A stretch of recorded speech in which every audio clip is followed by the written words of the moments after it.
This is my second video on Mass intentions. In the first video, we covered the basics of sacrifice and support and some of the theology behind the practice of Mass intentions and where that money goes. This time, we're going to talk about simony and why Mass intentions is not simony. Now, what is simony? In the Acts of the Apostles, a man named Simon Magus tries to buy the Holy Spirit from the apostles because he sees the power and the miracles that they're doing. And so this becomes associated with the idea of trying to buy sacred things. From very early on, the church has had to protect against this buying of grace, selling of grace, or of spiritual things. And so treating God's grace, or positions in the church, or sacred things like they're commodities for profit is called the sin of simony. Now obviously, because a Mass intention includes money given to a priest for doing something holy, like sacrificing the Mass, offering the sacrifice of the Mass for your grandma, someone could easily see that as simony. Done correctly, Mass intentions are not simony, because people can go to Mass and benefit from that without paying for anything. That's always the case. The difference between buying grace and voluntarily sacrificing money so that I'm personally invested might be a subtle thing, but it is a real difference. The church prevents Mass intentions from becoming simony through a few important regulations. First of all, one is that Mass intentions can be accepted for free. Priests can and are even encouraged to at least sometimes offer Mass intentions for free, and most priests I know do that quite often. Secondly, priests are not allowed to accept more than one, right? They can only do one intention per a day, one offering per a day. And so even if they do multiple Masses in the same day, they can only accept the offering, the money, from the first intention they fulfill. The money from the second and third Mass intention is given to a specific charity. As a side note, it is also a rule within the church, a law within the church, that priests are not supposed to even celebrate more than one Mass in a day unless it's necessary. A wedding, a funeral, covering Mass for a second parish. On weekdays, they can do a second Mass if they need to. On Sundays, they can do a third Mass if they need to. And anything more than that has to be a rare exception with explicit permission. And the reason for that rule is to prevent the Mass from becoming too rushed and routine for the priest. It's also to protect him from burnout. Thirdly, a priest can only satisfy one intention per a Mass, right? 1 to 1. They can't just stack up a bunch of intentions, offer one Mass for all of them, and call them all fulfilled.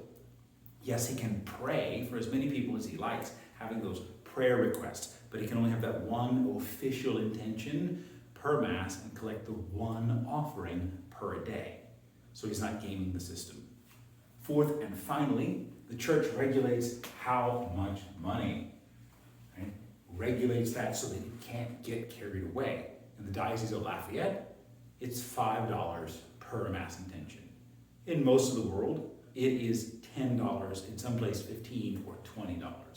Now again, a priest can do it for less or even for free, but he cannot require more than the diocese allows him to require. And yes, a layperson can always give more if they want to, but we have to be careful that there's no pressure to do so or implied that they should.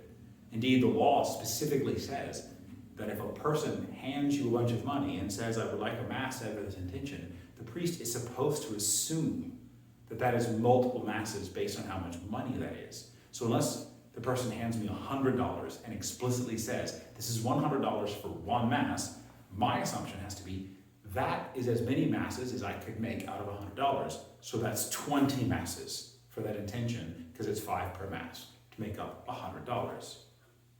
So, to summarize the church's regulations on Mass intentions to prevent them from becoming simony, it boils down to one intention per one Mass. It comes with one offering that you can accept one time per a day. The extra Masses fulfill the intention, and that money goes to charity. The stipends for intentions that are listed as extra in the bulletin Those get sent off to a priest who celebrates that Mass and collects that money. There is a funny exception for Christmas. On Christmas Day, the priest is allowed to keep the offerings for up to 3 Masses on that day. Every other day of the year, if he says a second, third, or fourth Mass, any money attached to that Mass intention goes to the charity designated by the diocese. So we've covered the basic laws that the church has for Mass intentions, but there is the one weird exception that kind of started this whole process. The most recent document from the Vatican, approved by Pope Francis shortly before he died, talks about the collective intention. What is that?